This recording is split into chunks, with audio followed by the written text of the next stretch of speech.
We are a growing group of independent researchers working towards definitive proof and protection of the species commonly referred to as Bigfoot. In 2005, our initial group consisted of a cooperation of 4 people: a biologist from Great Falls, Montana, a Cree Nations elder representing the First Nations people, the skeptic Todd and a paramedic firefighter from Calgary, Alberta. After Todd went public with our work, enthusiasts, scientists, and wilderness experts from around the globe began to collaborate with the Sylvanic team.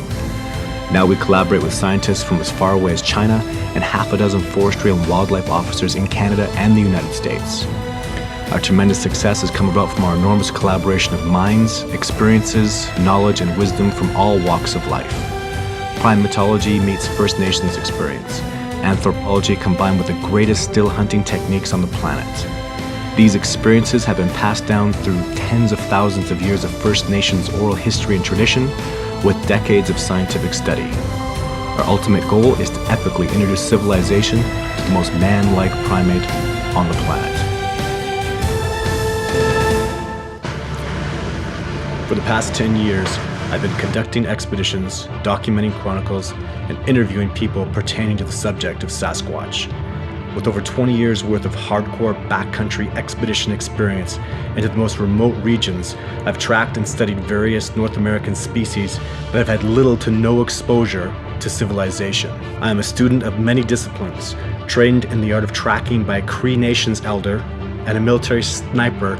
My skill sets include camouflage techniques using the terrain and its features to mask ground movement, obstacle crossing, camping positions, effective observation, camouflage penetration, counter-surveillance, survival, evasion, and escape techniques. In 2006, my team and I publicly showed 2 separate crystal-clear Bigfoot videos I personally filmed, which we used to petition the Canadian government for species protection of Bigfoot. The petition was certified and tabled in the Canadian House of Commons. The media response was enormous, with hundreds of newspaper, television networks, radio stations, and websites that receptively presented our work across the globe. It was our goal to reach out to the masses about why our group was beginning the struggle for species recognition and protection. Do you believe in miracles? Would you believe me if I told you there was a small mammal that flew around at night completely blind, and to survive it had to consume thousands of mosquitoes every night? Sounds impossible? How about a small-brained aquatic mammal that spent its whole life building intricate aquatic structures while surviving on wood? You probably would think all that's impossible, except you know that bats and beavers are a real, living, thriving species, one of many that currently reside here in the forests of North America. Now I'd like to tell you about another miracle: primate species. In fact, the most man-like primate species on the planet. I'm not a believer in this species. I've spent the last decade of my life devoted to researching this species because I, in fact, make no bones about it. They are a real species. I know they exist. I know they have a living, breathing, thriving population here in the forests of North America, and we're going to explore the reality of this species in this documentary.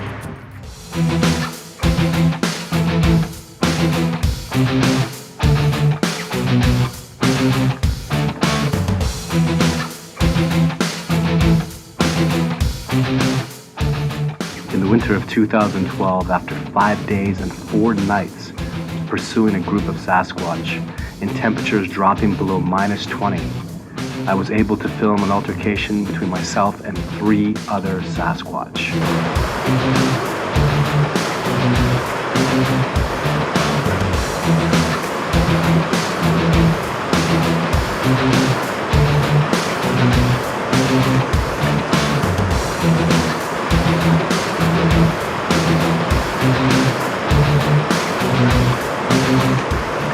Back in the spot where I filmed video 6 just this past winter, and so I'll sort of walk around, and the perspectives are going to be all off because there was about 2 feet of snow here. All these plants that are about 2.5, 3 feet tall were covered entirely, so even possibly 3 feet of snow was here. And behind me, to my right, is a brand new tree break. Now this is where it all started. I was sleeping here, and they were up what is about 10 yards above me. So I was sleeping in this spot, approximately, somewhere around here. And when I woke up, I looked up, and there were 3 of them standing above me. So from this position, I reached for my camera, and as soon as I did that, one kicked snow at me, the other 2 took off, and up there is the main trail. So one went this way. So when I went back up there, I saw his tracks, and I knew that this direction was back to that gorge. So this is where I started to follow, and the track started over here, and I just followed them all the way in. It's minus 15, there's about 3 feet of snow, and I just had a confrontation with 3 different Sasquatch, one of the Sasquatch of which has taken off into an area that I'm following right now. I'm following this trackway, I'm dog tracking it as I call it. I'm about 15 yards away from it. You never follow the track of a wild animal, especially when it's this fresh. So the whole backstory about what's transpired, this is 4 days worth of work coming to a culmination right here and now. A whole bunch of things are about to happen. First of all, we're walking up on a Sasquatch. There's a trackway again that you can see I'm zooming in on. I've got a night light or an infrared light. That's the only reason my camera can see anything right now. It's pitch black, and I'm about to walk up on a Sasquatch that you can see right now in the middle of the screen. But more importantly, you're going to hear another Sasquatch make itself well known to me off to the right now.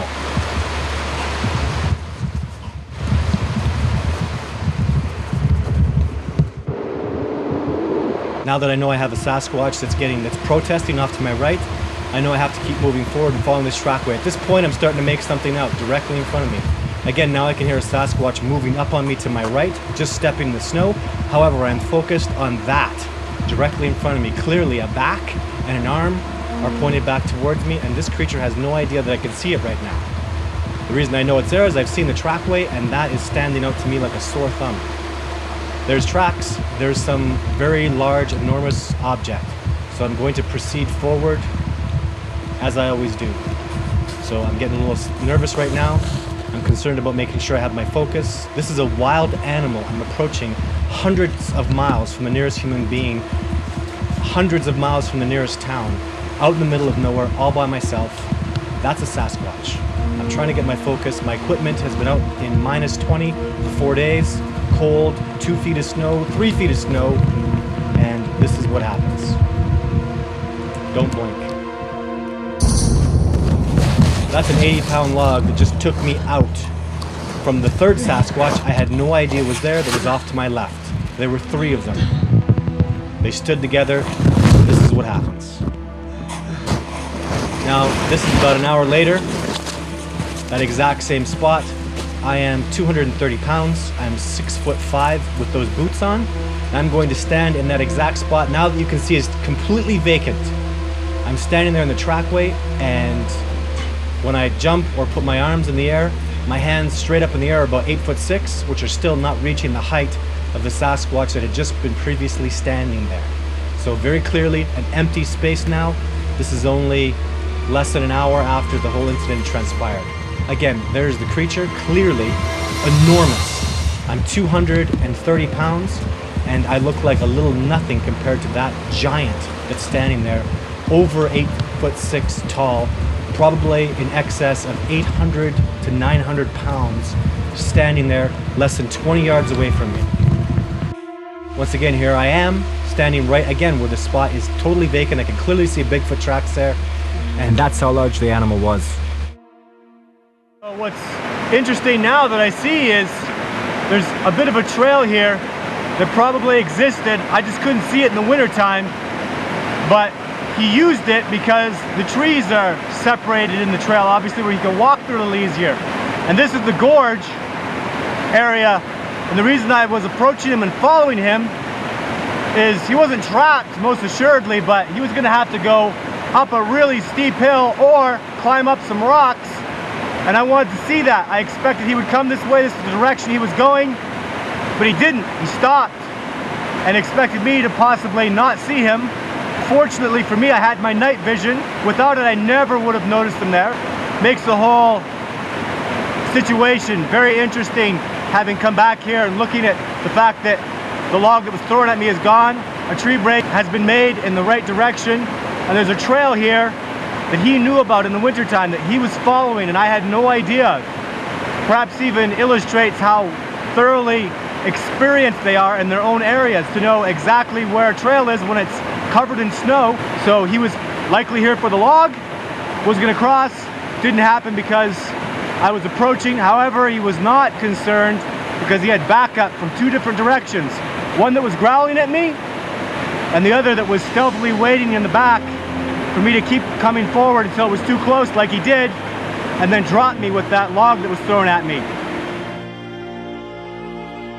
For every time I've filmed them, I've seen them 5. For every time I've seen them, I've been aware of their presence 20 times. There are millions of people that believe in the possibility of this species, hundreds of thousands that believe, but very few that know they are real. The circumstantial evidence is overwhelming, with tracks that display dermal ridges analyzed by the best fingerprint experts in the world, who conclude the track evidence is unhoaxable, and eyewitness testimony from the most credible witnesses, from doctors to lawyers to a president of the United States. Any court of law requires the evidence of proof be beyond a reasonable doubt. Obviously, we've more than achieved that. However, for a discovery of this magnitude, science will not recognize the existence of this species without a specimen. No amount of circumstantial evidence will do. Part of the answer to the question is technology has driven mankind away from nature, and by extension driven us further away from the ultimate apex species in nature, which is Sasquatch. My team and I have broken off an area we are certain this species of hominid currently survive within. We refer to this area as the Bigfoot North region. This region is larger than the entire continental United States and has a human population of approximately 15 million people, urban and rural. Over 80% of this region currently has no sustainable human presence. Now let's estimate the population of Sasquatch to be 15,000 individuals. A number I'm certain even the most hardened believer would say is overly generous. 15,000 of them take up 80% of the terrain, and 15 million of us take up 20% of the terrain. We as masters of civilization are loud and obvious in everything we do. We thrive on manipulating our environment to suit our needs. These hominids are masters of the wilderness. They thrive on living in harmony and equilibrium within their environment. Just as they thrive on nature and their natural abilities, we thrive on technology. However, there is no other living primate species we share more traits with. Currently, they are the most man-like species on the planet, each of us simply having evolved either towards technology or nature to the extreme. Both of our species having used intelligence to advance our position in the complex networking of this planet. This whole idea, has the Sasquatch in fact been discovered? See, my thinking is that every person who sees a Sasquatch discovers it for himself or for herself. But that's usually as far as it goes. Once he or she tries to talk about it, there's ridicule and rebuttal and discomfort. One of the things that keeps me going is that, you know, we're in this situation where people they're not pushing away Sasquatch knowledge, but they're not terribly receptive to it either. And then we're finally going to have this acknowledgement of the discovery. And then people are going to ask, gee, where was the scientific discussion leading up to it? Where was the dialogue? Where were the scientific papers pointing in this direction? And I guess that's what some of us have been trying to do. Todd Standing has produced films that have been largely ignored, and I've written books that have been largely ignored, and I've been unable to get evidence presented at scientific conferences. And there's just been this scientific resistance to the whole idea of the Sasquatch as an existing North American mammal. And I guess that's what we're about, is trying to change that. We blanket ourselves in technology, and they blanket themselves in nature. From every bent blade of grass to the most subtle bird movement, this provides them with information about their environment. about the movements transpiring past, current, and future. Each day, the information is provided to them by the wind, sun, trees, and all species that reside in the forest. They are born and raised in the wilderness and live and die under the laws of the natural world, which is survival of the fittest. Since my team and I went public with our information in 2006, I've always said, don't take my word for it. Come out with me in the field and I will show you the reality of this species.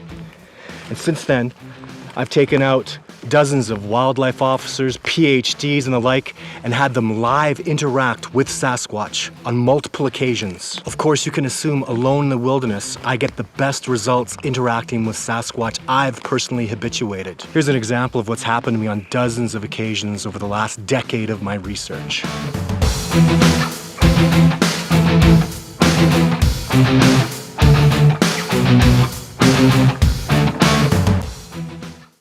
So I had some pretty sick action last night. I'll go through my camera setup and what's happening right now. So this is my one camera. I'm gonna have to close this lid because this light is bright. It's pitch black right now. I can't really see anything.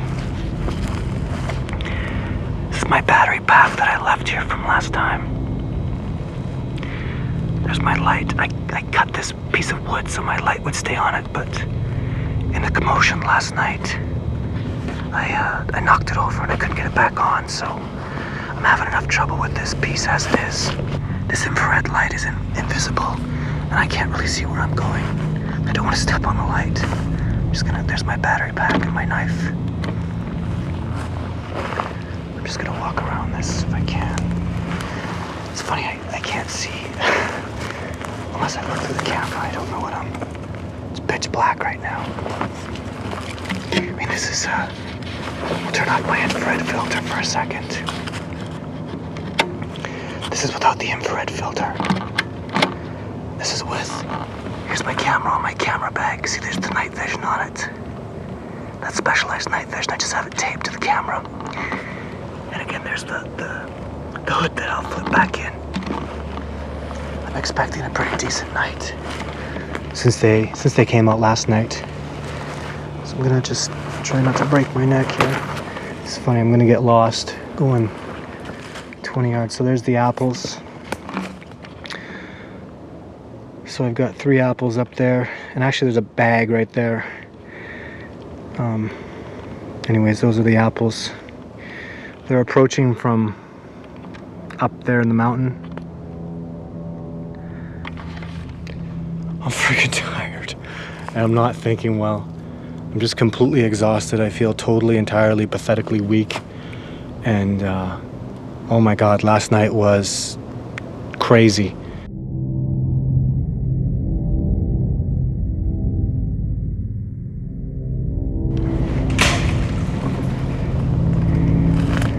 Shit, that's right on me.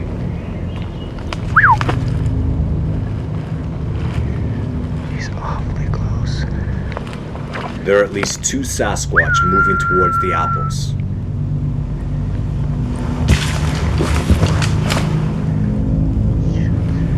I make the mistake of moving towards these 2 creatures, which ultimately pushes them away.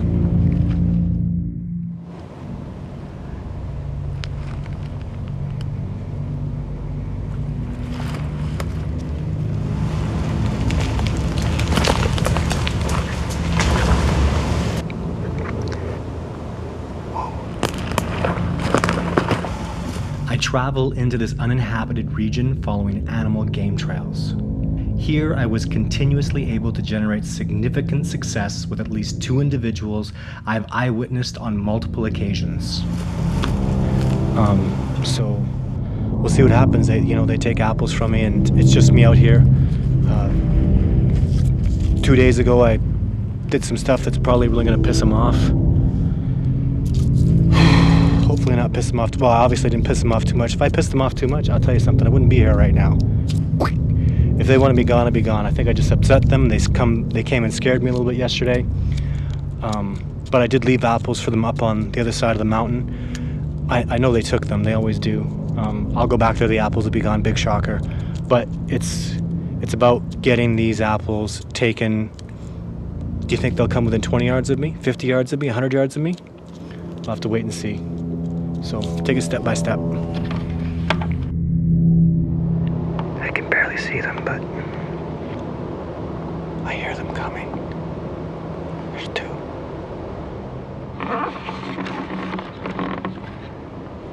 One over here. One over there. No doubt about it. And they know where those apples are. They've taken them before.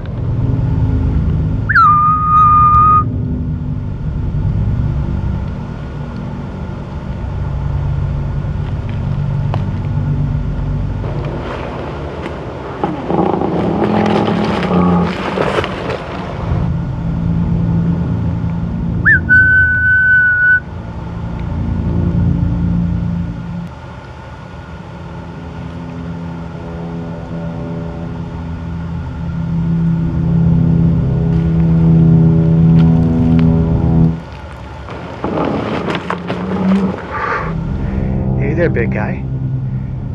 Apples. It's Todd. Okay, like I said. Wow. There's one here. And I can hear one over here. No doubt about it. And he's 20 yards from the apples. I'm gonna back off a little bit here. Easy, big fella.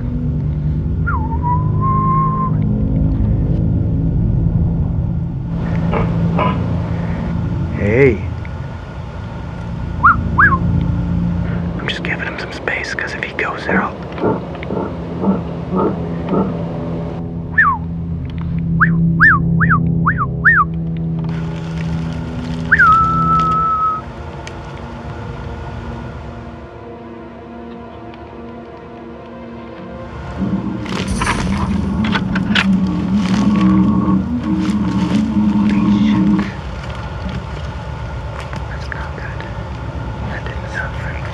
The first two individuals have approached from the eastern side of the mountain. However, unknown to me, the large 800+ pound dominant male of the group has moved in from the west. The interactions between myself and the two younger individuals has been very productive. Unfortunately, I've never been able to say the same when the big male comes around. He is always profoundly aggressive. For obvious reasons, all my attention becomes focused on him.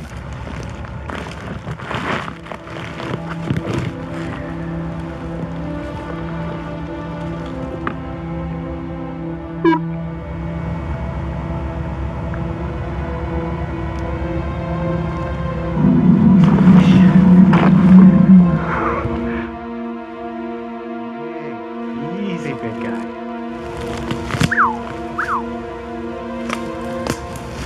Wait a second. Did you see that? In case you missed it, let's go back and have a closer look.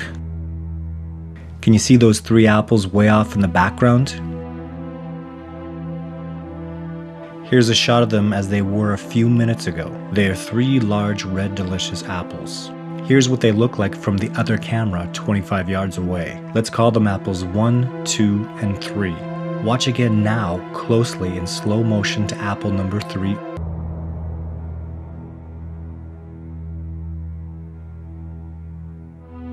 Did you see that?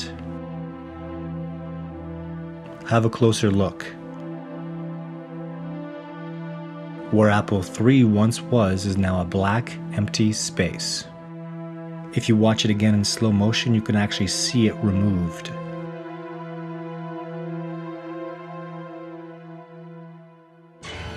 Now watch this.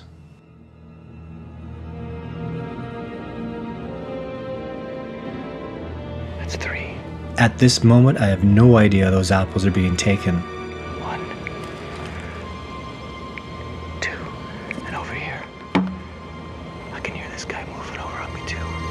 And there goes apple number 1. Kinda don't know which way to look. I've got nowhere to go right now. Shit. Did I just...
bloody ninjas.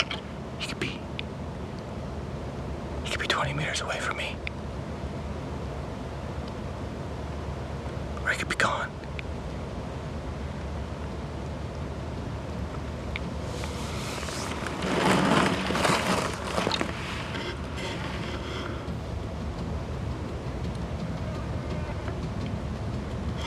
This is the kind of stuff, when you get your ass out here and you experience it,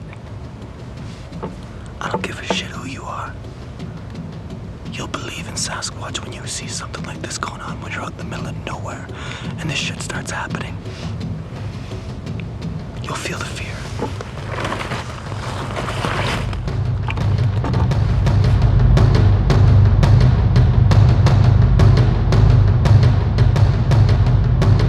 What you just witnessed was normal behavior for these hominids. They move together as a cooperation in a highly organized fashion, using advanced strategic positions at all times. They are significantly more active at night. During the day, day watchers are out at specific high ground points to ensure the main group sleeps in safety. The Sasquatch are the best trackers, ultimate survivors, and the apex species of their environment. They have all the advantages that has allowed human beings to become the dominant species on this planet, with very few of our detriments. They are twice the size of a gorilla and likely twice as strong, while still having the body composition and the hair to survive in the coldest winters without fire.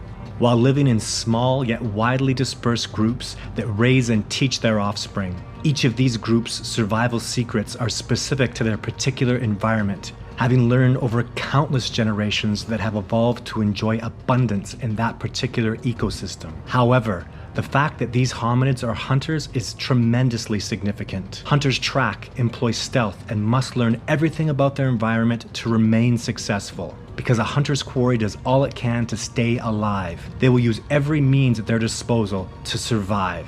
To hunt successfully, a predator must outwit its prey continuously or perish. Prey that have evolved sensory perceptions hundreds of times superior to humans. These skills the Sasquatch learn and practice every day of their lives allows them to easily evade the most experienced human hunters and trackers.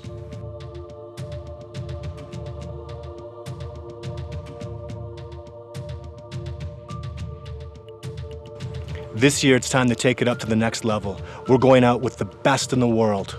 Here in this research site, I'm taking out 2 world-renowned PhDs, a professor from Idaho State University and a PhD wildlife biologist, alone, one-on-one with me in the wilderness in some of the most wild habitat North America has to offer.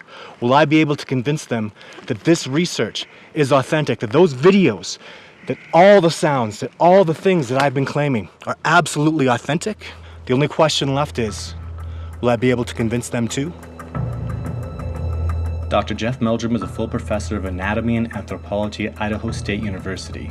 He's been interviewed regarding the subject of Sasquatch on hundreds of occasions. The professor is an expert on foot morphology and locomotion in primates. The Sasquatch are so exceptionally intelligent and well adapted to their environment, few people ever experience a sighting. After over 15 years of researching the subject, the professor has never before live interacted with or witnessed a Sasquatch.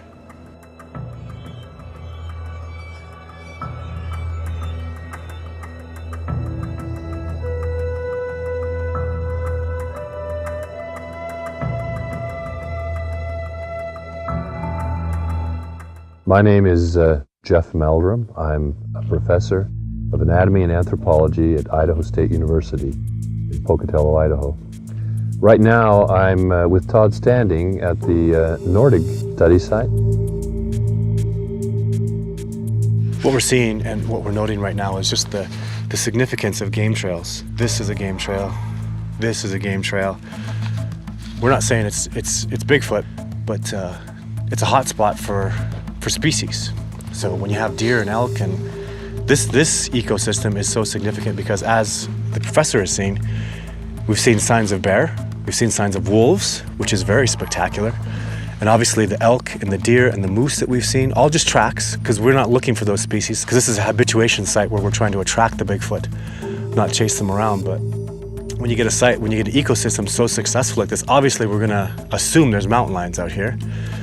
And so this is a top to bottom, really, really successful, modern ecosystem. And you're seeing, as I've even seen you pick up and eat some of the berries, what do you call them? I think they're snowberries. Snowberries, okay. The name. That's what comes to mind, but... I've been taught that they were bunch berries. These little berries are everywhere. Right now we're not seeing much of the raspberries or the strawberries. The Saskatoon berries are actually here. I'll show you them, Professor. So these are the berries that we're seeing in the scat of the bears, but they're not ripe anymore. What's a little concerning, I guess, for our purposes here, is there's a good one that was just dried up. What's a little concerning is the bears were feeding off of this. This is their scat, entirely made up of it. In fact, if you just take a second here and I'll open it, those little seeds, see those seeds? Yeah. That's what you saw in the bear scat. So they were pretty much consuming 90% of what was in their scat were those berries. Yeah. Those berries are gone. They are no longer a viable food source at this time. Yeah. And it's hibernation mode, and they're going to be after a significant amount of calories. So we are going to keep our campsite super clean. Because the grizzly bears out here are very arrogant because you're not allowed to hunt them, and they know it. They're not afraid of people. They'll be arrogant and walk right up on you. I was invited to come and evaluate some of the evidence that's associated with the very fascinating videos that Todd has taken, allegedly of Sasquatch here.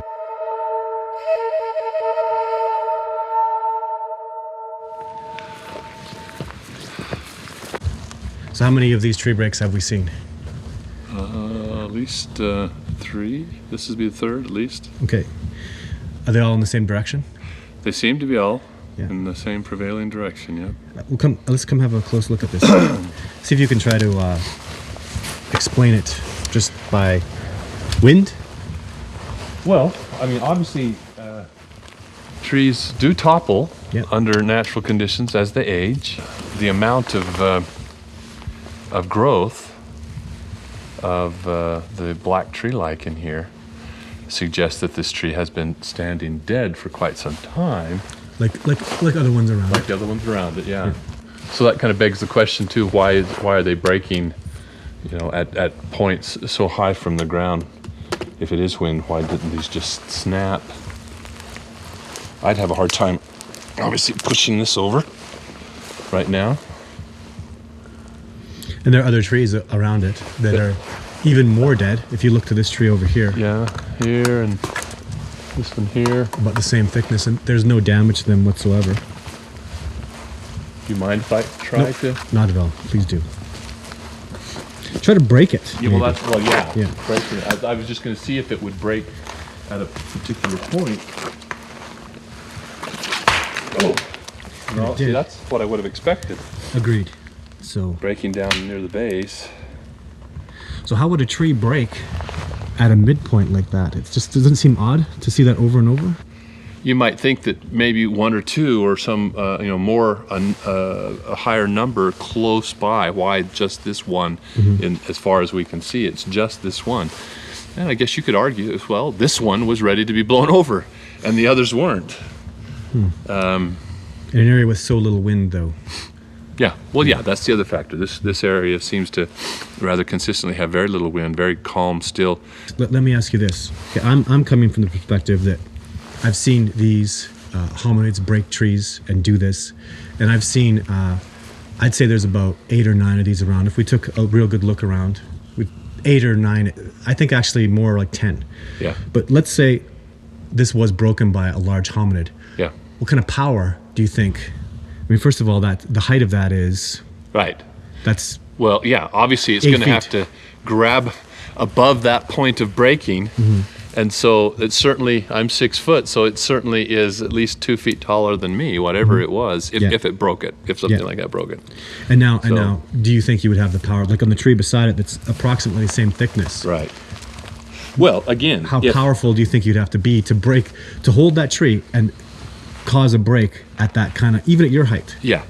Well, it all depends again on the brittleness of the tree and the leverage. I mean, the The reason this broke clear down here is because my force had to be amplified through that much distance to reach a point that this would collapse. This would a critical fracture. Yeah. So it is very likely that to get a break like that, it was probably grabbed, up maybe even up this high, in order to snap it at that particular point. I mean, unless you had a two-handed where you're able to concentrate the bending at a midpoint between the 2 points of applied force. And that's how I would.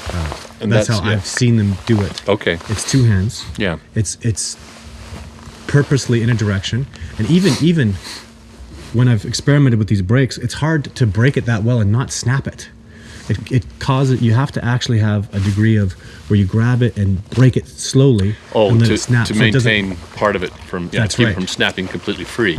In this case, it's split up quite high, and so you're going to have a different looking brake. The ones that we've seen have a very horizontal brake. There's a few little trailers here, of just a couple inches in length. This is about 6 or 8 inches.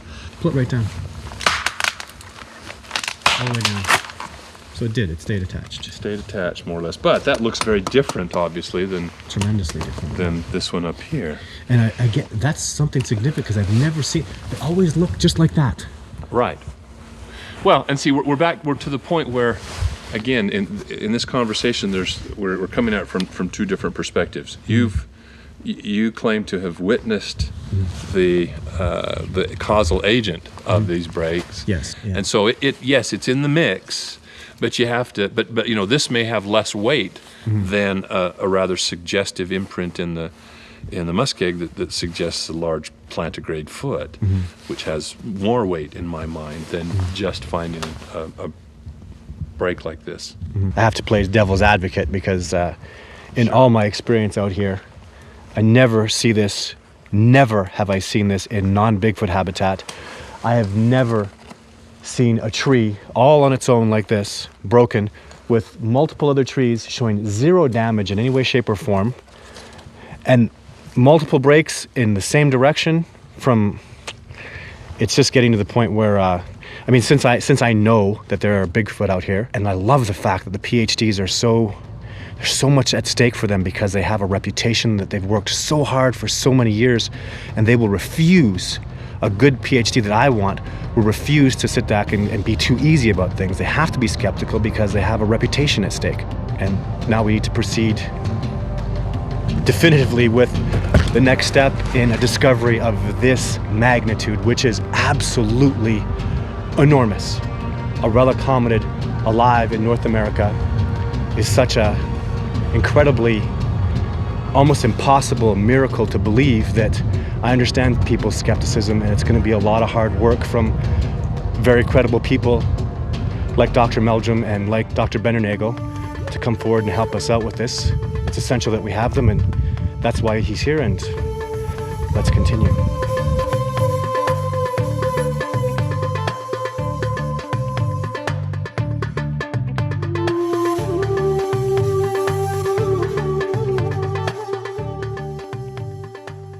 Investigating some possible sign of Sasquatch. Excellent. Let's go have a look at this tree structure. Okay.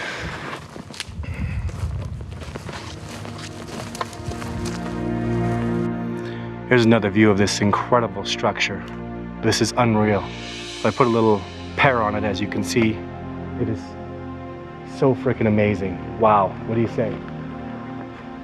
That's just crazy. These top 3 trees have clearly been pushed over since their bases are still firm. No wind or snow load could have done this. The power it would have taken to bend tree 4, which has a 5-inch diameter, is greater than any human being possesses. To push over trees 3 and 5 would require twice the strength of even a silverback gorilla. Now you'll notice tree 1 in this structure is upside down. The base is broken clean and been placed up. The center or fulcrum of this tree is here. Towards your right, which is the top of the tree, is where the majority of the weight resides. If this tree was not shoved into place by a Sasquatch, I have no explanation of how this could happen naturally. And then we have my favorite tree, tree number 2 of the 5. This piece right here I mean, that's dangling in midair. That did not fall by chance. That was done, and that is just huge. Like, that structure where the trees all cross, that's 12 feet up from the ground. It's just huge. I'm so impressed with this structure. Most impressive I've ever seen. Gotta take a picture. Yeah, that one's rooted as well. Agreed. So, you know, the only thing I'm concerned about is They're not all rooted though. You haven't seen them all yet. in around. Yeah, That one isn't. Let's go have a look at that one. Well, that one's tipped clear over the other way. Yes. That one's awful low. I'd have a hard time rationalizing this one here because the base is so high up. You know, how did it end up clear up like that? And there's one more on that side over there that you haven't gone and looked at. That's Okay. in the structure. So this one here.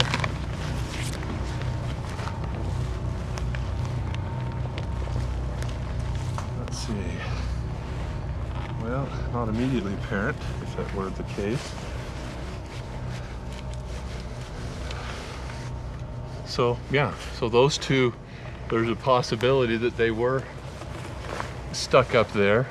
The fact that, I mean, I'm not comfortable in concluding definitively that this was made by a Sasquatch yet, but the fact that there isn't an associated base. Here, rest for a second.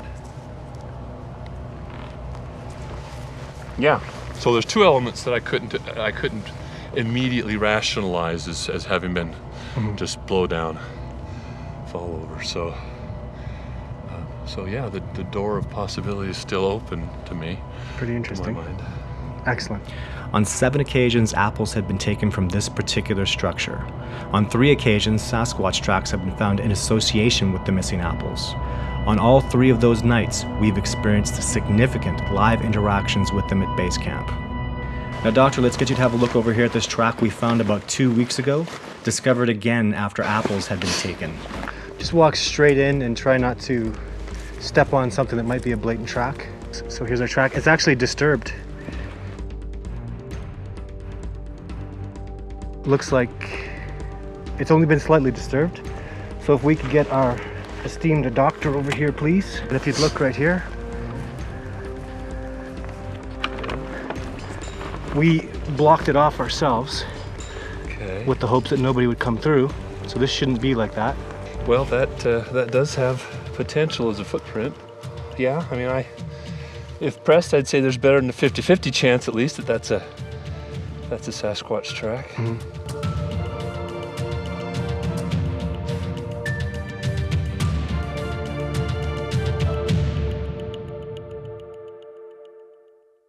So I guess we're gonna call this day 2. I'm with Dr. Meldrum. The night we stayed up till 12:30 and nothing happened. Just absolutely nothing. No discernible sounds, nothing of any significance whatsoever.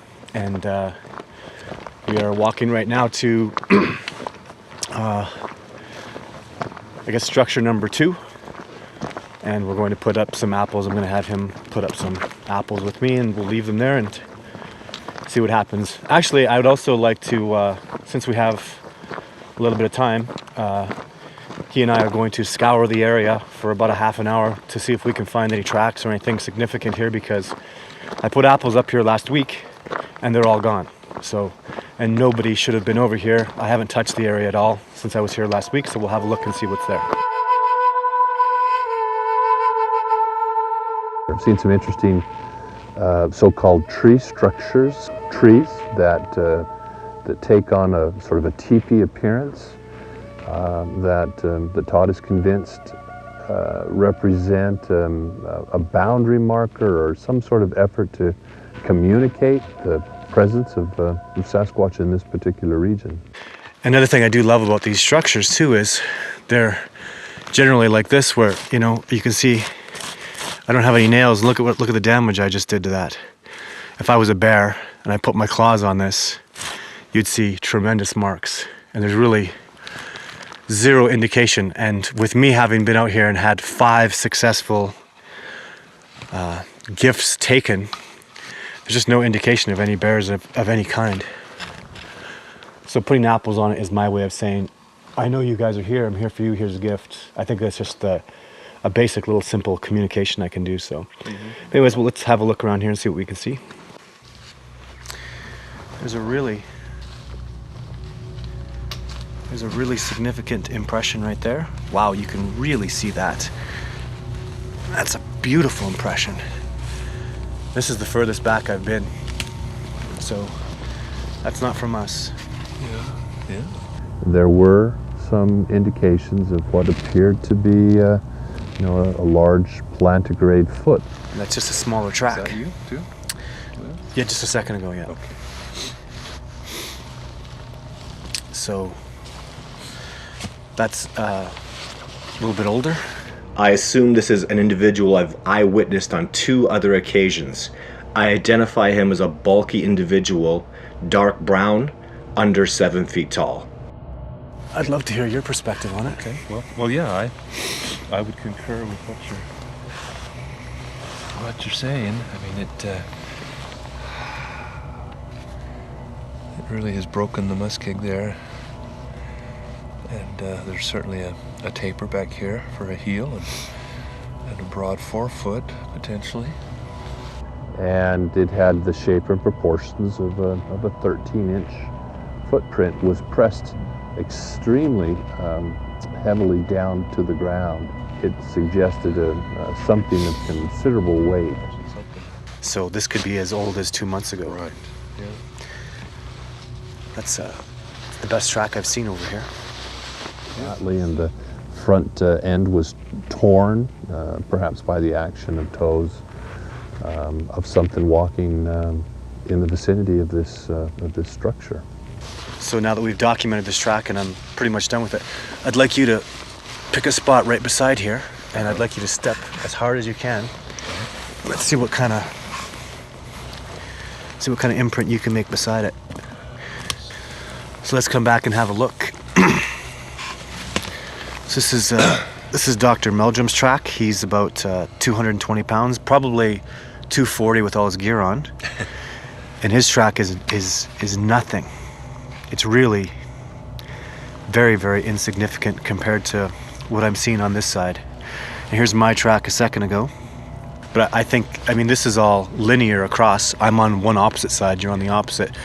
And both of our tracks are quite pale in comparison. Would you agree? I would agree. Yeah. That something of considerable weight imprinted the vegetation there. Yeah. And I would actually extrapolate. I'm thinking perhaps even at least double. I'm gonna put my foot in there.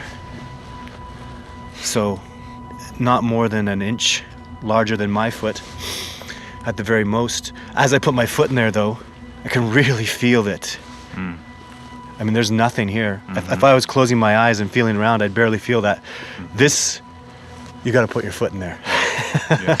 Your foot just falls right in there. I'd like you to do that, please. Okay. Put your foot in that track and tell me how it feels. Oh yeah, there's definitely. Like, look, and now put your foot Something in your track.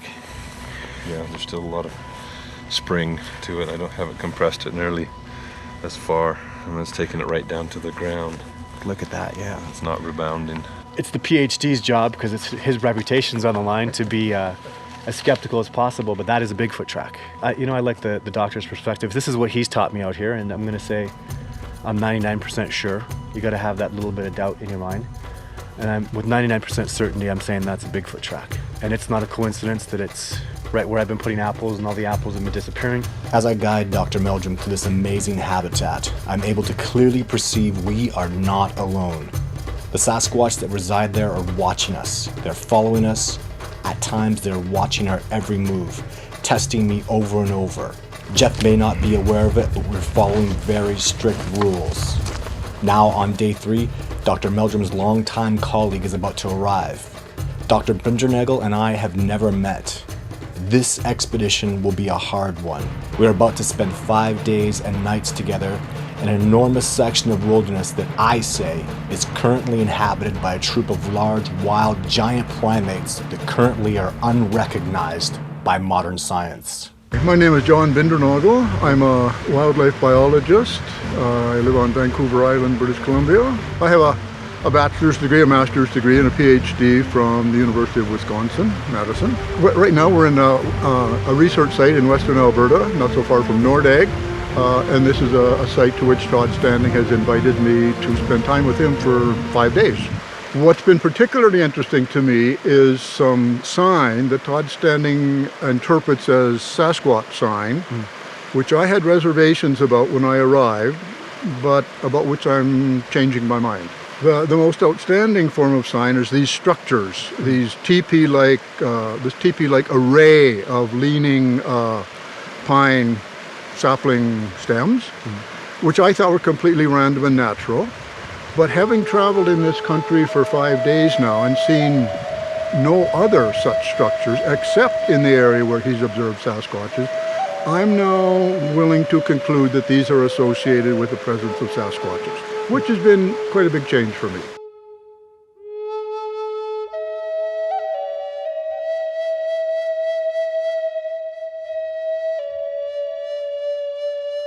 So, what's happened since we were here yesterday, Professor? Well, we came over to look at this structure once again, and the most intriguing thing is that we placed 6 apples here, and they were quite scattered on these various leaning branches, and even a couple here on the main stem up a ways. So the professor and I have put, how many apples do you see there, Doc? We had 5, was it? I had 3. 3 and I had 4. You had 4 and I had 2, so we've got 6 in total. Up as high as both of us can reach. I'd say these apples are averaging between 7 and 8 feet up off the ground. Why don't you alert them? How about we say, get the doc to say gift in 2 definitive different directions, please. Okay. Nice and loud. Gift! Gift! Although the professor was unaware of it, some large predator was stalking us, and he just called out to it.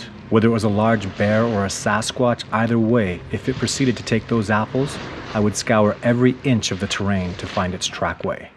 You know, I was thinking to myself, it would be, if all of the apples get taken, scattered around as they are, that would be pretty significant. And here they are, gone the next day, completely gone. No sign of debris, no sign of skins or cores, or not that they would leave cores, but scraps of the apples. I mean, by which you might expect to find if a smaller animal had chewed on them.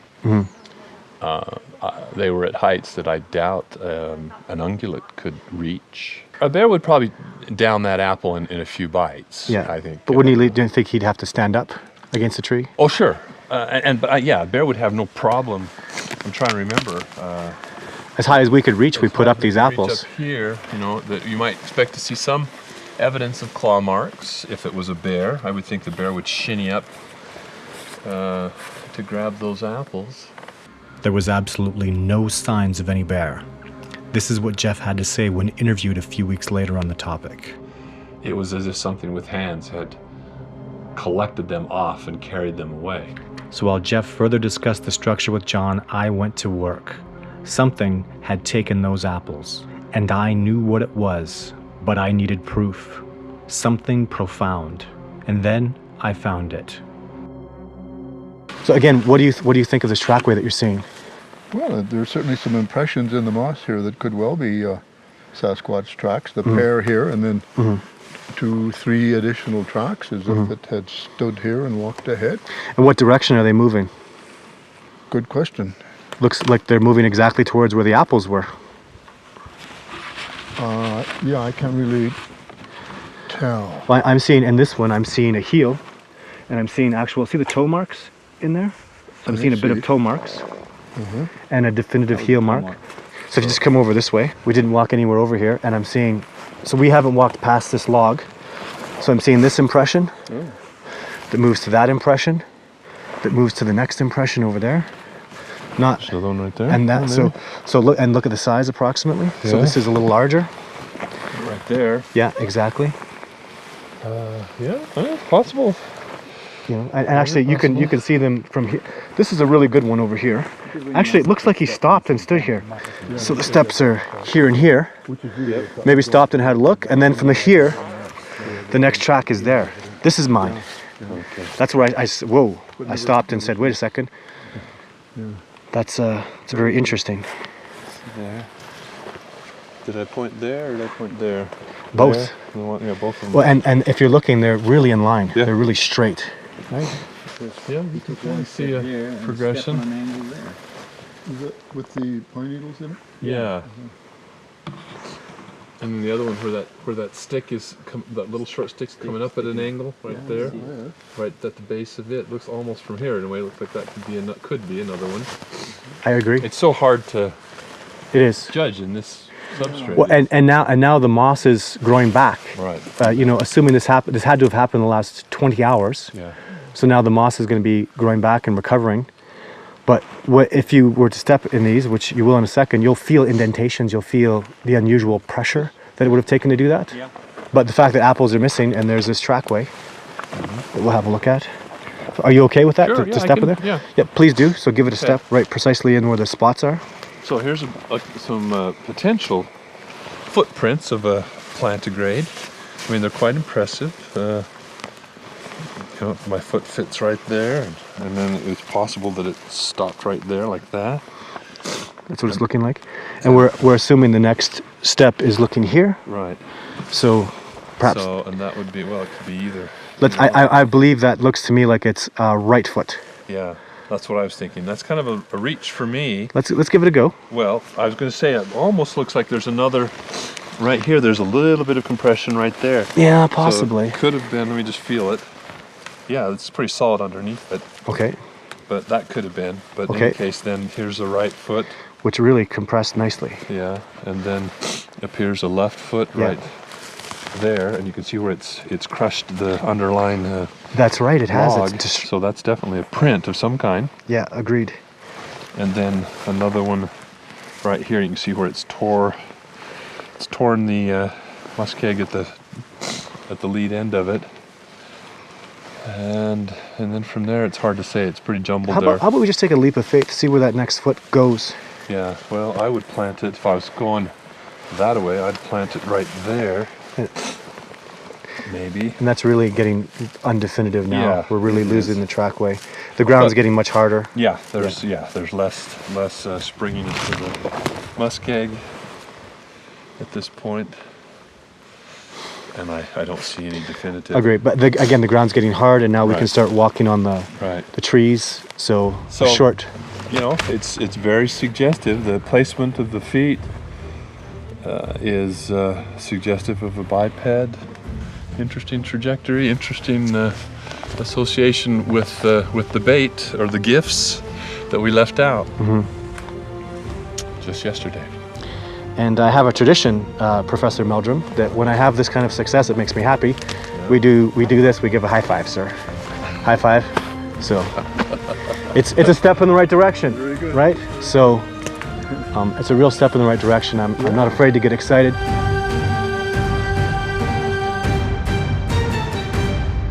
Well, of course, the thing that most piqued my interest and curiosity and motivated me to come and spend this time with Todd was the extraordinary videos. I still am very interested to learn more and see more relating to these extraordinary videos. Because if indeed they are clearly some of the most astounding photos of Sasquatch in existence. And so while this has been a fascinating visit, and I've been immensely impressed. I've been able to see for the first time some complete segments of Todd Standing's filming of Sasquatches in another area where he's worked on, and with him explaining the background, which is so important. And I'm firmly convinced that he has filmed Sasquatches, and that what he has portrayed in his documentaries are indeed very close portraits, in fact, of the Sasquatch face.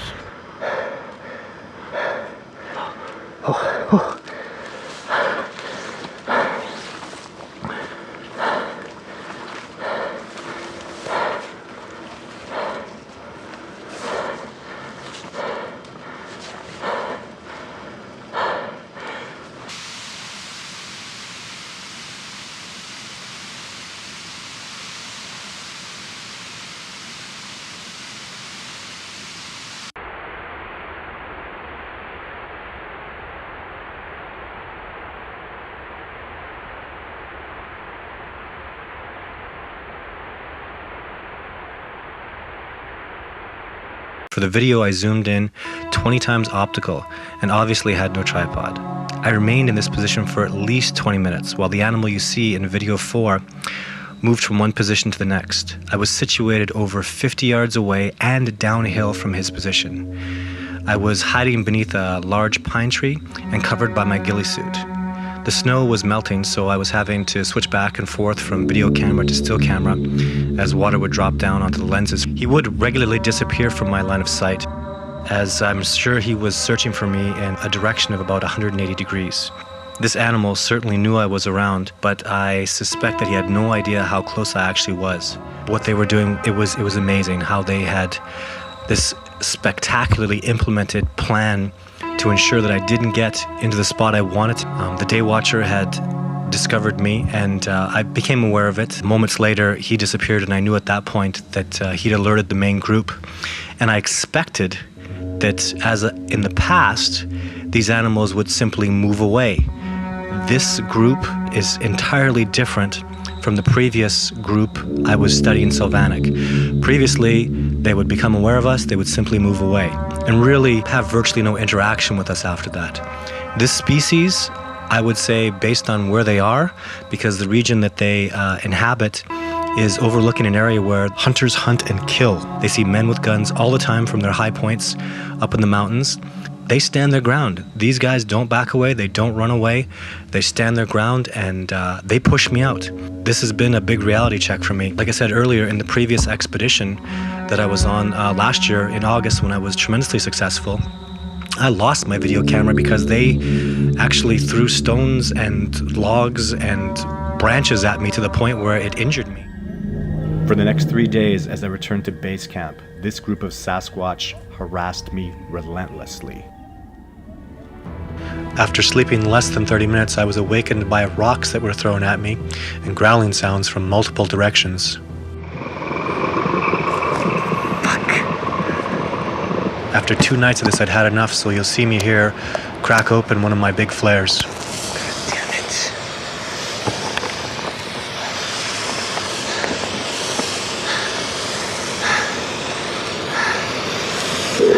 God damn it. These growling sounds you hear are from 6 to 10 yards away, again in multiple directions. Now you can hear rocks thrown at me and various animals closing in on me from multiple positions.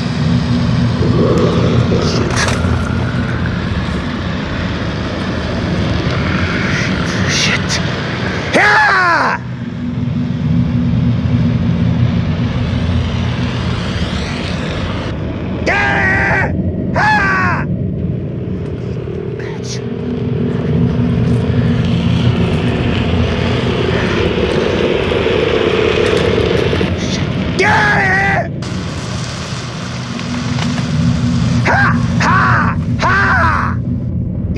Here you can hear a large male walk within 4 yards of me, and after my screaming and shouting, walk the other way. Fuck! Ah! God damn it.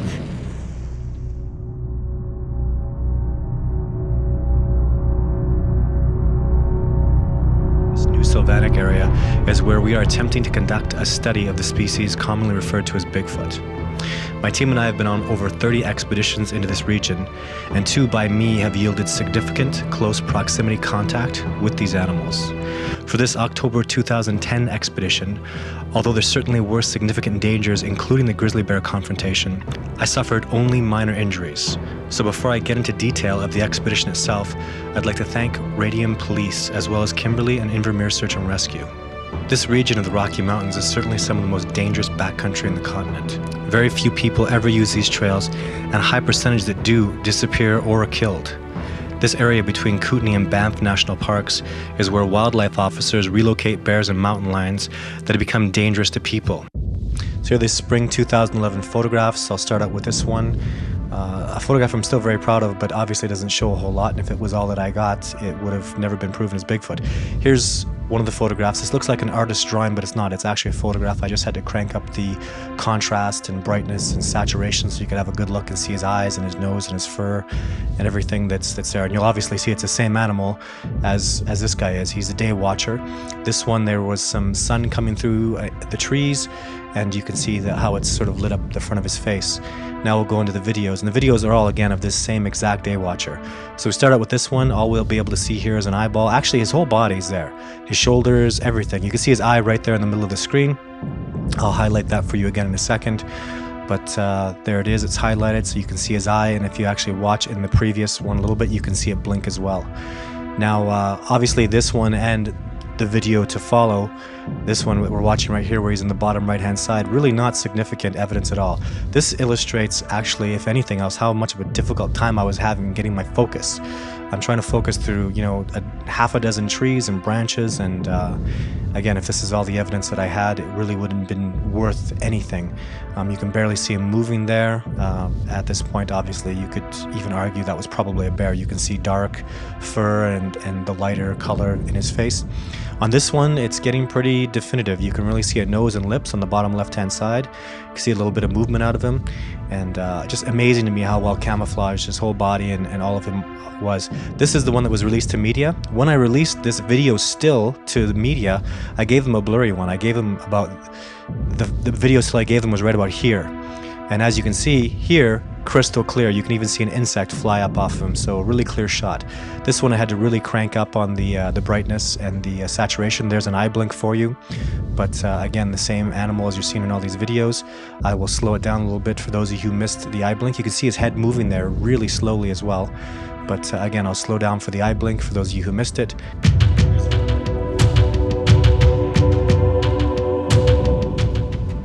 In the last hour of Professor Meldrum's 3 days and 3 nights stay with me in the field, he experienced an entire Sasquatch encounter that ended with the professor having a significant sighting of a Sasquatch.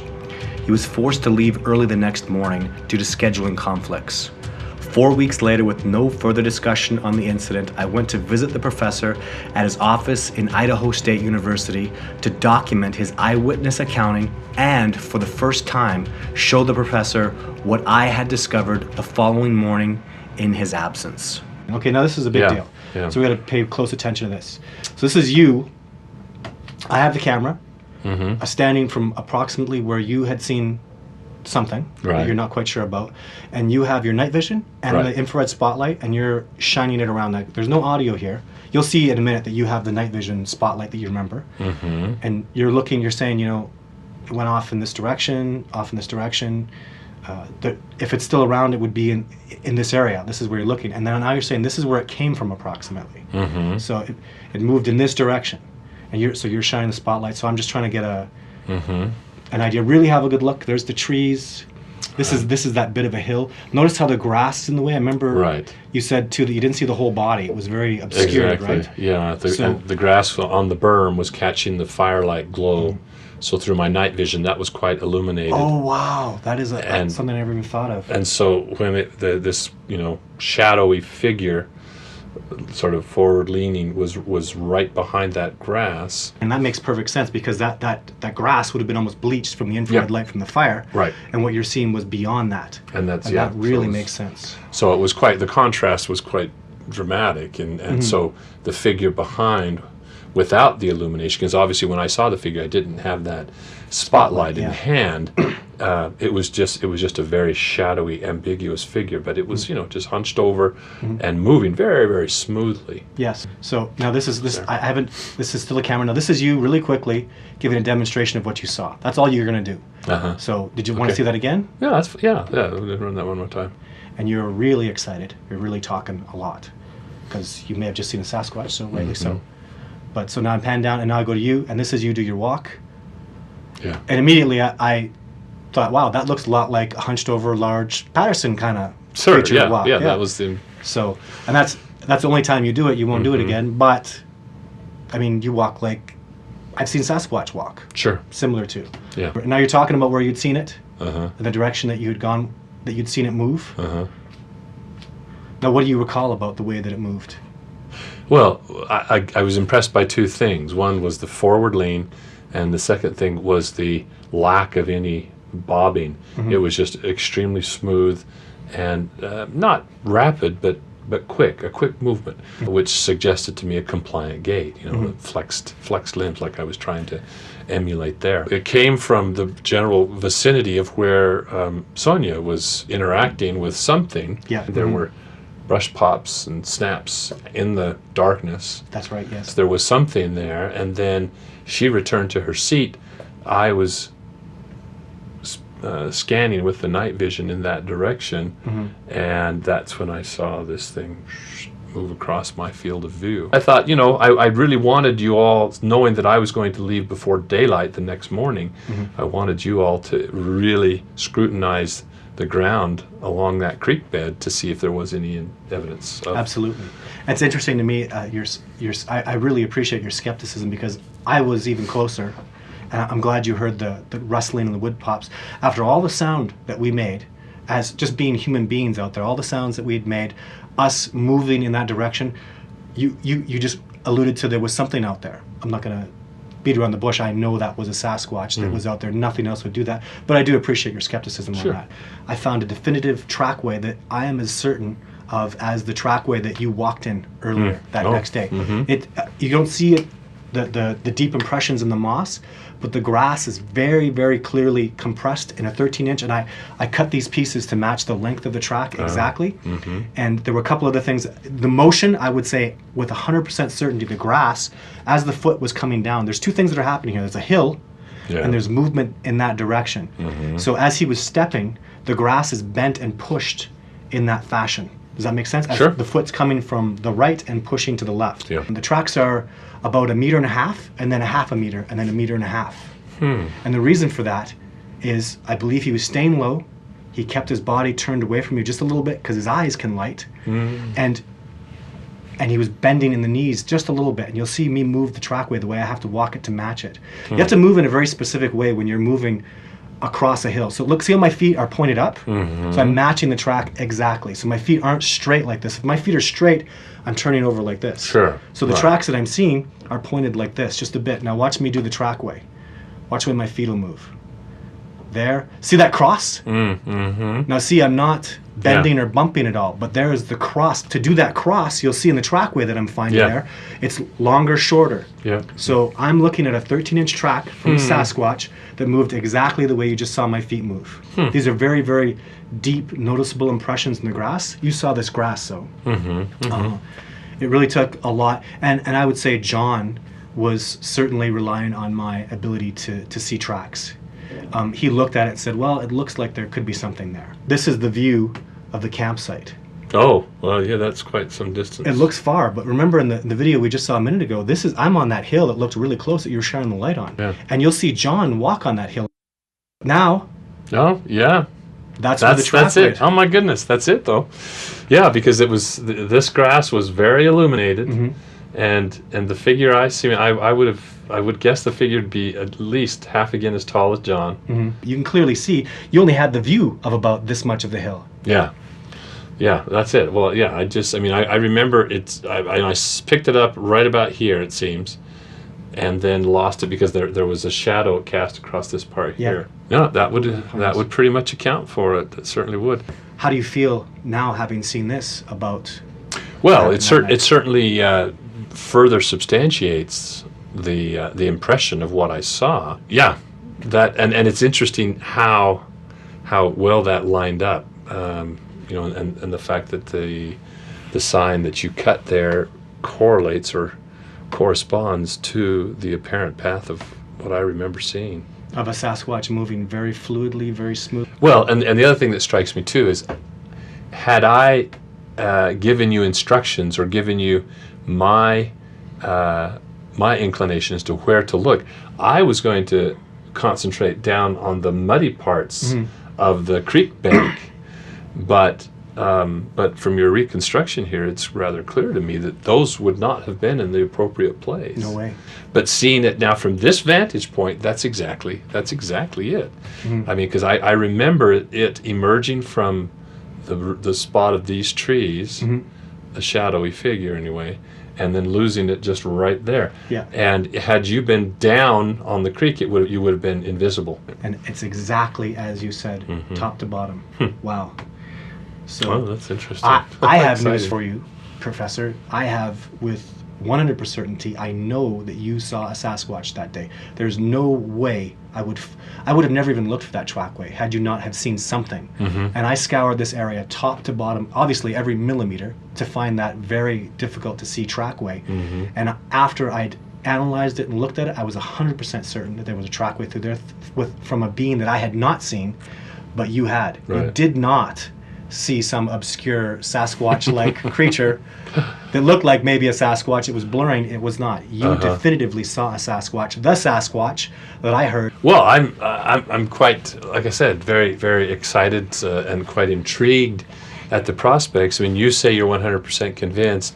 I would say I can draw an inference that I'm quite confident in based on the corroboration. I think that there was a certain degree of independence going on here in the analysis that may have been fortuitous. But then to see you come to the conclusion that there was a trackway when that trackway was laid out, it lined up so perfectly with what I thought I had seen. I mean, I think that's far beyond coincidence. Far beyond. So congratulations. Well, I'm very yeah, happy. yeah. Well, it's still 25 not. years. That's still not the It's the sighting beginning. that I. Yeah, it's the beginning. That's- After the expedition, I returned to the location of Dr. Meldrum's sighting. This is an aerial view taken from the professor's approximate position. I found the Sasquatch the doctor I witnessed moved along this trackway. He moved past the apples, live interacted with us via foot stomping and breaking branches, then proceeded to cross the open pathway where the professor eyewitnessed him. The apples were taken, but not by him. Where did the apples go? And why did he cross the pathway into open view? This answer becomes more obvious when you see he was not alone. The 13-inch track that had taken the apples on the previous day, whom I believe is a female, circled around the base camp as did the 14-inch Sasquatch. But it was her who once again took the apples based on the trackway I observed. However, she exited in the same way she came into the apples area, then exited the area the same way the 14-inch track did. The entire incident was initially cued by an odd chirping sound. I believe that chirp was initiated here by a young Sasquatch whom had a 9-inch track, followed by a large 700+ pound male with a 15.5-inch track. It would seem clear now the 14-inch male crossed the open path to regroup with these two individuals and exit the area together. I must say that sitting and watching these videos, especially that video of the devil, as you refer to him, the dark-faced individual, I can't look at that image and not feel that I'm looking into the eyes of a living creature. And yeah, that's very exciting. I mean, that's, as I said, I've often imagined what it would feel like to actually gaze into the face of a Sasquatch eventually. And I must say that experience of watching that film on the laptop was as close to that experience, I think, as I've had. We can get you out there and in 3 days in a good research site, get you that kind of success. Can you imagine what's going to happen after 3 months? Sure. Or 3 years? Can Well, you imagine yeah. spending 3 years? And why not? Is it not important enough to spend 3 so- years on? Yeah. Absolutely. What a place to spend it too. I mean, that's amazing. Absolutely. And I have bad news for you. That was my bad research site. Yes, I The know. good news is my good research site is significantly more productive than that research is by 10 times. The group in that research site come all around me. They take things more readily from me.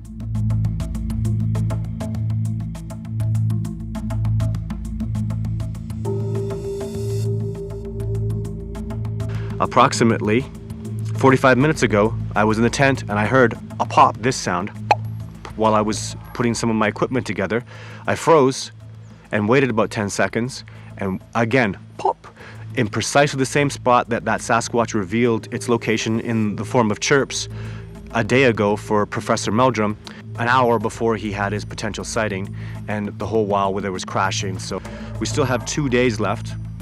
So today, we're going to focus on seeing if we can find tracks in the area Dr. Meldrum and I heard the Sasquatch approaching from.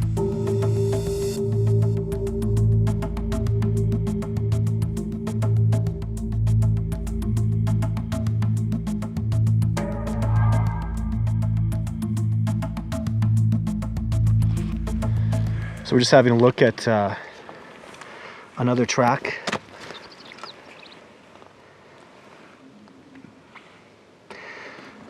Base camp is right that direction. So we're up the road a bit.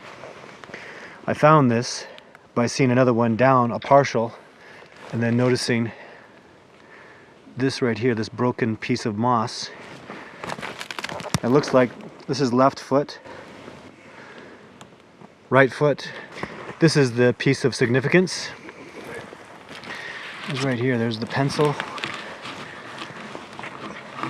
Similar. Very odd that it's so similar to the one that Jeff found. The breaks on the edge, the clear pressure that was put there. And that toe underneath a piece of wood. Yeah, it's the same as that. Keep happening. Okay, so Dr. Bendernagel is going to slam his foot into the ground as hard as he can. Look at that. Almost unnoticeable with all his weight, comparatively speaking to this. Now, doctor, I'd like you to put your foot, your right foot in the Bigfoot track. The right one? Yeah. You don't want to press down. Oh, no, sorry, left foot. Let's do left foot. Yeah, press down it, please. Yeah, okay. Just, I want you to feel that breakage. Yeah. Now put your foot in your other track. Right. See the difference? Yeah. What's the difference that you felt? Well, that one's already compressed. Significantly, and you can really feel like it's been pushed down. It doesn't spring back like this. Yeah. Yeah. So, Yeah. same about, the foot's about the same size as yours. Same length. Yeah. Mm-hmm. What about weight? I mean, the weight. Quite a bit wider, especially across the ball of the foot. But even the heel. How much weight would have had to go into that to crush that? Yeah, I have no idea. I mean, even you, obviously, it's significantly more than yours. Significantly. Yeah. So. Yes. Yes. Yes, and a very sharp edge track. That's what I find quite interesting.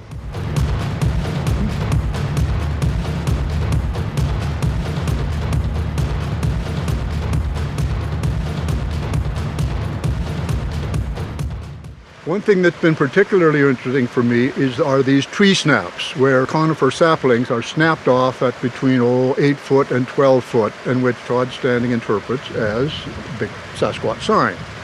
I thought these were random and natural until I came to realize, again, as we traveled roundabout, I've not seen many of these at all, and I've seen them only in areas where he's recorded Sasquatch activity. This is the first tree break I've seen on this trail.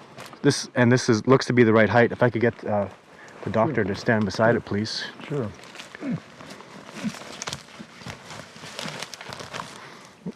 So, and now, just very interesting. I'll discuss with the doctor why I feel this is appropriate off camera, but the right height, as we've seen on a couple others, you know. Pretty consistent, 6 to 14 feet, yeah. Yeah, so very interesting. And the only one I've seen no others. I would identify it as a tree break from a larger Sasquatch. So as I was just leaving, about to have lunch, right within my line of sight, approximately 20 yards from where I'm standing, or 20 yards from where I'm standing, is the other tree break that we just saw. Here's one much larger that we just found. Much, much larger. Again, pointing in the same, and you can see the break over there. They're in the same direction. So, but most importantly, pointed towards the road. But this one is enormous. Just absolutely enormous. If you could stand beside it, please, doctor, just to give that size comparison again. Absolutely enormous. Right. Look at that. Quite tall. Huge. So, if that was broken by a primate, that was very, very impressive power. And look how clean the break is too. I mean, I would even deduce by that break, it was just tremendous force it took to snap that. I mean, it's clean. Snap! The only reason we even saw this one is I saw the first one and walked a little over, and here we go. And the age, again, looks quite similar. So, what do you think, sir? Well, it looks very similar to the last one. Larger diameter sapling, broken further up. Just interesting. Very interesting, very interesting, very intriguing. So I'm also coming to the conclusion that these indeed may be associated with the presence of Sasquatches. You know what's great about this one is the trees all around it, undamaged. I can see 1, 2, 3, 4, 5, 6 trees, all about the same diameter or smaller, that are untouched, undamaged, unbroken. And let's see, I'm not a slouch of a guy, I'm a little stronger than average kind of human being. Let's see if Todd standing can even come close to breaking. If this tree has a 3-inch diameter, this one has a 2-inch diameter. And I'm gonna give it my all. Hopefully I don't look too ridiculous.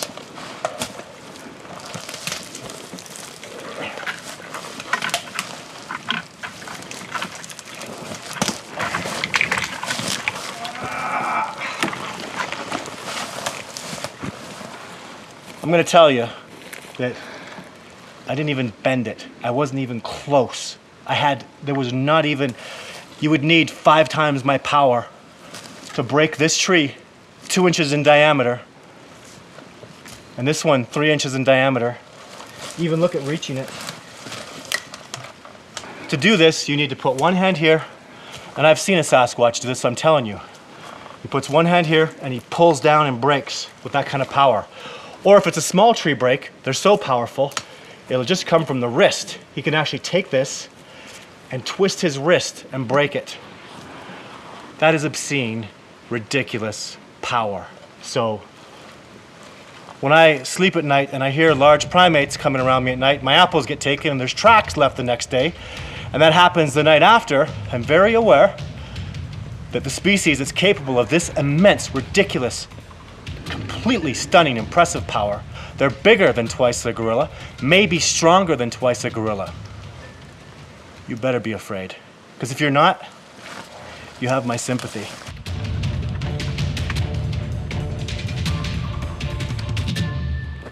I'm also interested to see that when they do break naturally, they tend to break near the ground or where they're very weak, very high up, not predictably at the 8 to 12 foot level. So we've just come to this spot where I just wanted to make a point of what I see is very natural here. This is a natural break. Looks very natural, and it looks also to me extremely different from what I see with the Sasquatch breaks. Those are much more definitive and outstanding, and this is just clearly a regular break. Now, Dr. Brendan, so now, would you agree with me in saying this looks very different from what we've seen? Yes, yes. I would say that the break is not right through. It's not a discrete break. And would you say every other break that I've shown you was very discreet and very obvious, maybe in your own words? They were certainly different from this. They were more discreet, usually higher. So you agree with me, this looks very natural, very... I think this is a natural occurrence, yes. Excellent.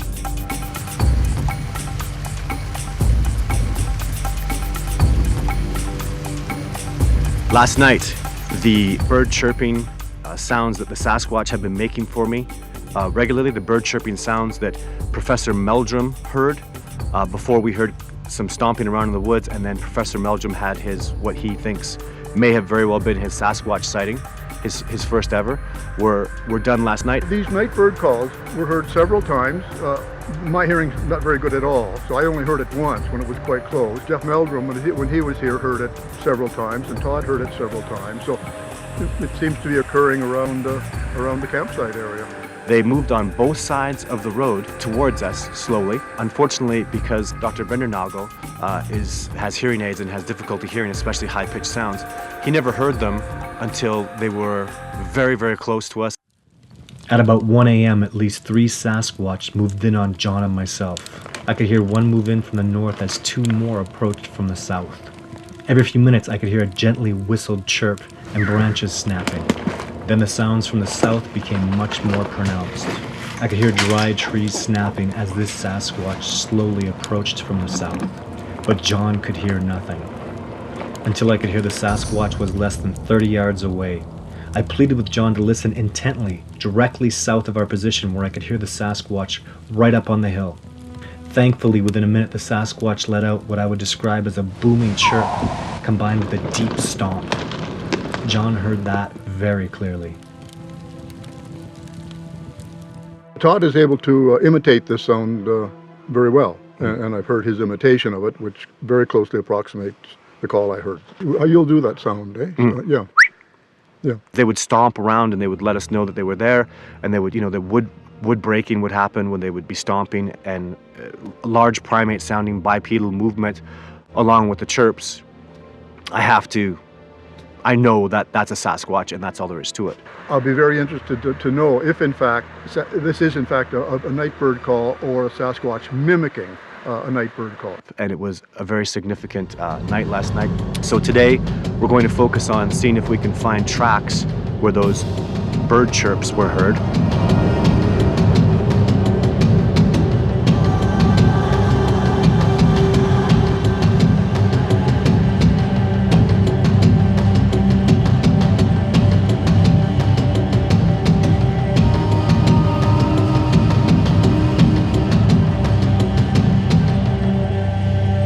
I'm out here with Dr. Bendernago, and the problem that I face is after 20 years of tracking and studying trails, I am seeing fresh tracks, but nothing that would be significant to anybody else other than a very experienced tracker. For example, here's the indentation of a wide track that was pushed down on. But what was interesting and what cued me to this track was this. This is very raw, and it hasn't rained out here in at least the 6 days I've been out here. So this moisture, the way it's offset, tells me this up until yesterday was really indented into the ground. You can see by this darker spot and these dry spots, and compressed up, and I found this as far away as that. So to a tracker, extremely significant evidence. It fits right back in there perfectly, and this compression is very wide at the bottom and wide all the way to the top. Like anything else, superficial evidence like that is just not a great indicator, and we need a profound, ridiculous, amazing track like we've seen two on this expedition that were really profound. But in this moss, you're never going to get anything that's really castable to the point of dermal ridges and tissue scarring at the bottom of the foot, which is the evidence we need here.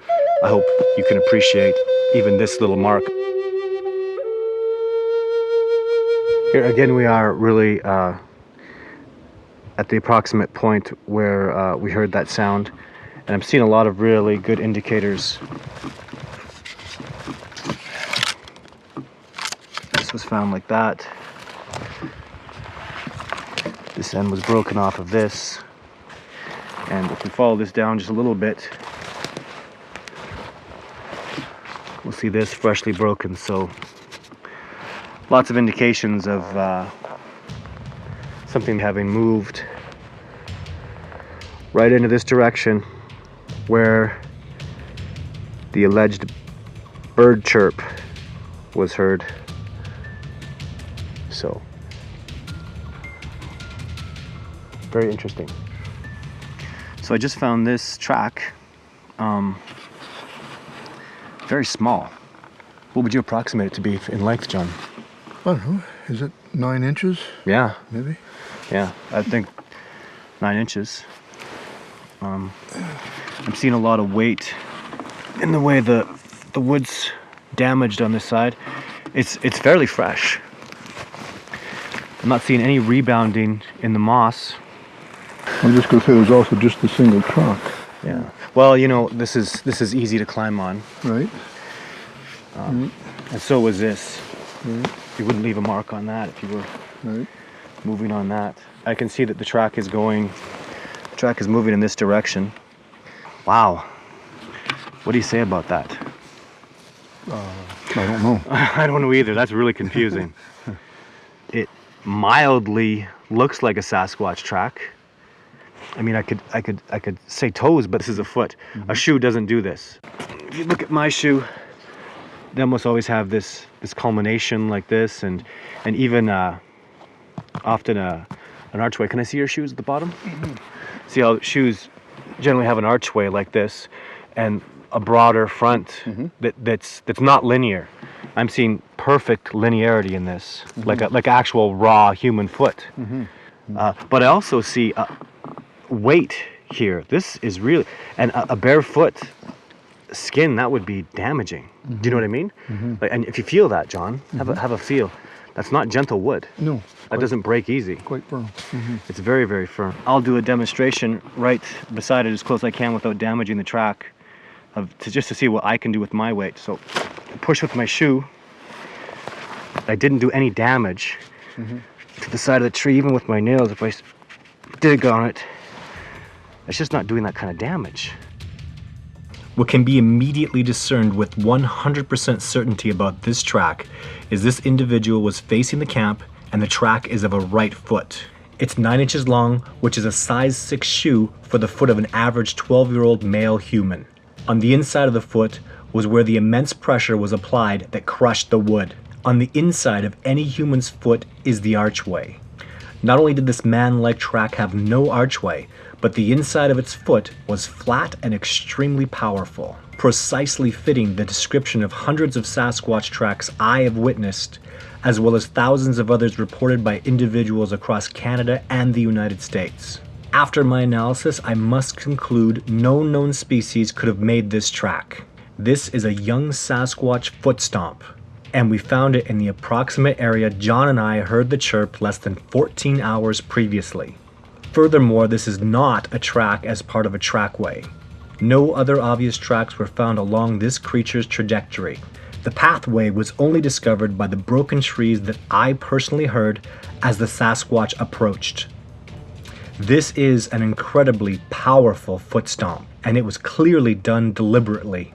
I believe it was done simultaneously with the chirp sound, which would account for the deep crashing sound I perceived in conjunction with the bird-like chirp sound Dr. Brennanagel and myself observed.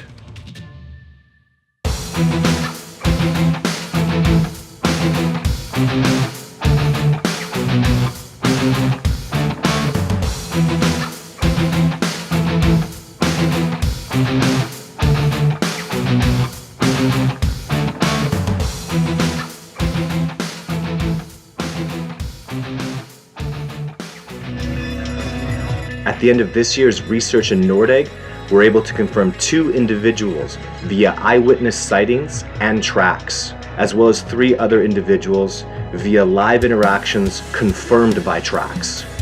Based on this information, there were 5 or more individuals in this group. They're here, they know about us, they're aware of us, they think that they're communicating with us, and we're just not getting it.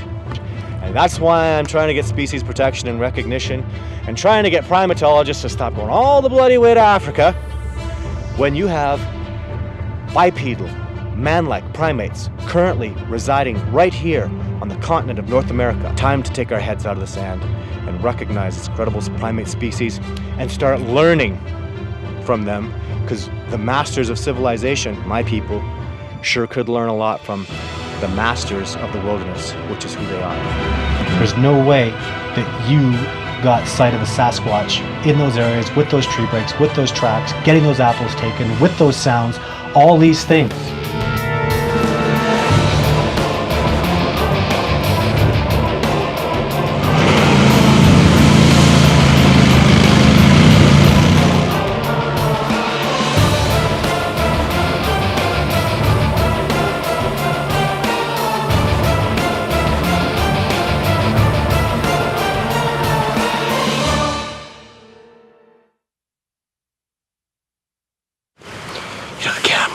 Pick it up. But right now, there's a Sasquatch moving back behind me, nice and slow. He's letting me know he's there, though. He doesn't have to do that. This whole boom, boom, boom, boom, boom, boom.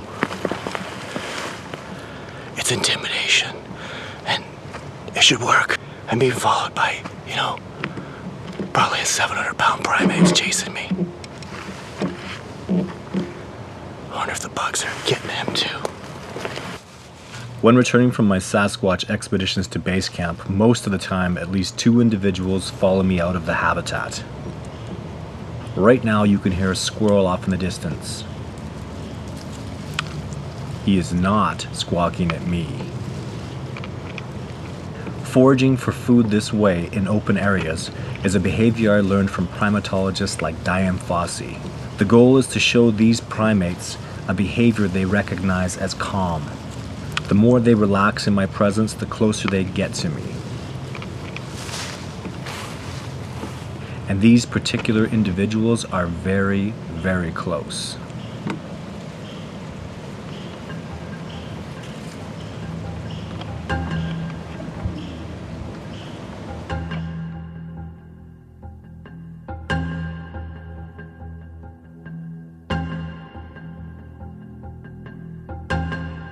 For years, I've always exited this habitat the exact same way.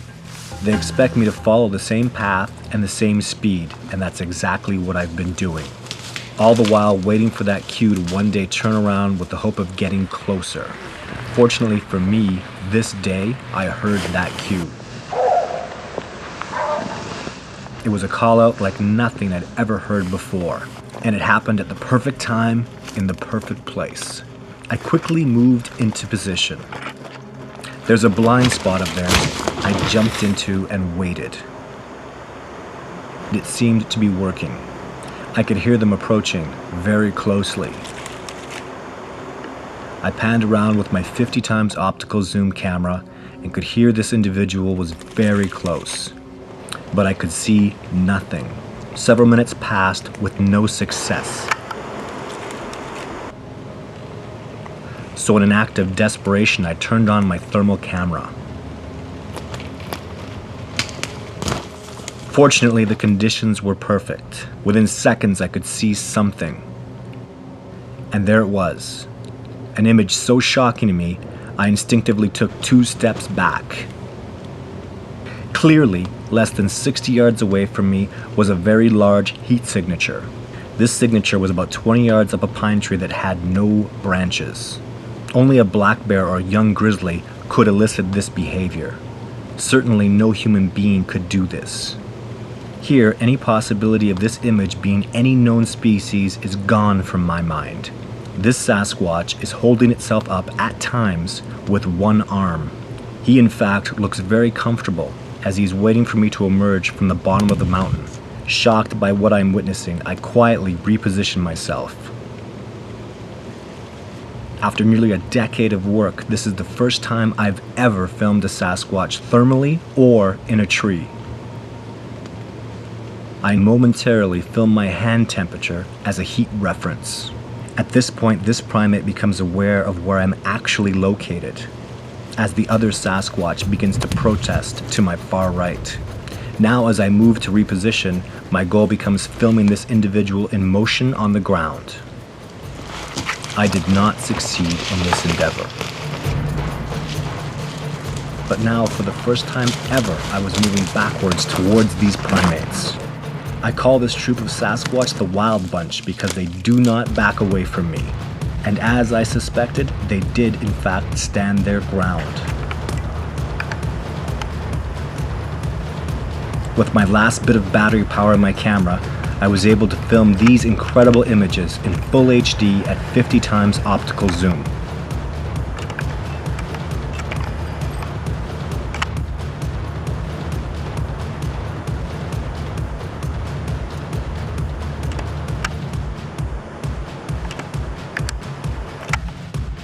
At this point, I had to reach for my other burnt-out battery in the hope I could get at least a few more seconds of filming.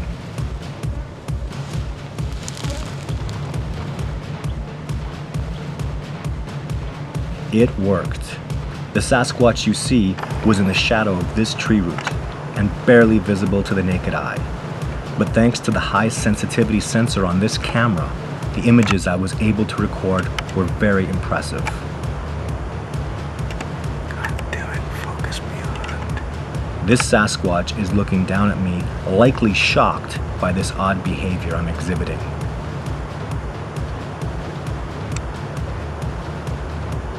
Once this last battery was spent, there was nothing else I could use to record with.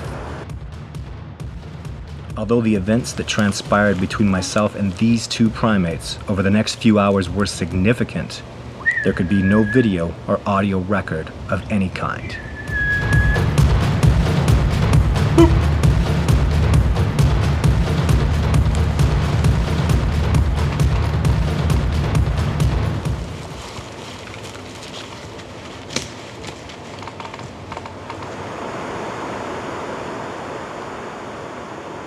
Can't even imagine what they think of us. You know, we are a really advanced species, considered to be the most advanced species on the planet.